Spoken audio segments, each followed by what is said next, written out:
Pour tracer l'arbre probabiliste, il faut d'abord séparer les trois espèces d'arbres. Nous désignons par la lettre C l'événement « l'arbre est un chêne », puis H pour les hêtres et O pour les ormes. Nous allons maintenant pondérer ces embranchements. Il y a 3400 chênes sur un total de 8500 arbres. La probabilité que l'arbre choisi soit un chêne est donc égale à 3400 divisé par 8500, soit 0,4. De la même manière, il y a 2800 hêtres sur un total de 8500 arbres. La probabilité que l'arbre choisi soit un hêtre est égale à 2800 divisé par 8500, soit 0,329. Pour trouver la probabilité que l'arbre choisi soit un orme, on peut raisonner de deux manières différentes. On peut considérer qu'il y a 8500 moins 3400 moins 2800, soit 2300 ormes. La probabilité que l'arbre choisi soit un orme est donc égale à 2300 divisé par 8500, soit 0,271. On peut aussi se rappeler que le total des probabilités des trois embranchements doit être égal à 1.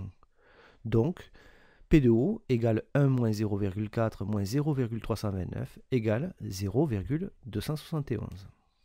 Nous allons maintenant séparer les arbres infestés des autres arbres. Pour chaque espèce d'arbre, on va désigner par I l'événement « l'arbre est infesté » et donc par I bar l'événement « l'arbre n'est pas infesté ». Il faut maintenant pondérer ces nouveaux embranchements. On sait que 2 chênes sur 10 sont infestés. La probabilité qu'un chêne soit infesté est donc égale à 2 sur 10, soit 0,2. La somme des probabilités des deux embranchements doit être égale à 1. La probabilité qu'un chêne ne soit pas infesté est égale à 1 moins 0,2, soit 0,8. Passons aux hêtres. On sait que 5 hêtres sur 100 sont infestés. La probabilité qu'un hêtre soit infesté est égale à 5 divisé par 100, soit 0,05. La probabilité qu'il ne soit pas infesté est égale à 1 moins 0,05, soit 0,95.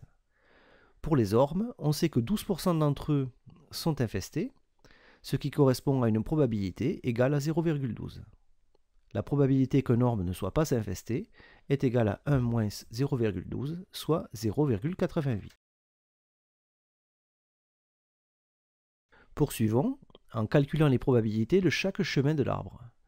Pour le premier chemin, on peut calculer la probabilité que l'arbre soit un chêne et qu'il soit infesté, soit P de C inter I. En multipliant les deux probabilités du chemin, on obtient P de C inter I égale 0,4 fois 0,2 égale 0,08. De la même manière, pour le second chemin, P de C inter I bar égale à 0,4 fois 0,8 égale 0,32. Pour les hêtres, P de H inter I égale 0,329 fois 0,05 égale 0,016 et P de H inter I bar égale 0,329 fois 0,95 égale 0,313. Pour les ormes, P de O inter I égale 0,271 fois 0,12 égale 0,033 et P de O inter I bar est égal à 0,271 fois 0,88 égale 0,238. On peut vérifier que le total de toutes ces probabilités est bien égal à 1. Pour calculer la probabilité qu'un arbre soit infesté, il faut additionner P de C inter I, P de H inter I et P de O inter I. Nous obtenons P de I égale 0,129. Pour déterminer le nombre d'arbres qui sont infestés, il faut simplement multiplier le nombre total d'arbres, soit 8500, par cette probabilité. Nous obtenons 8500 fois 0,129 égale 1097 arbres infestés.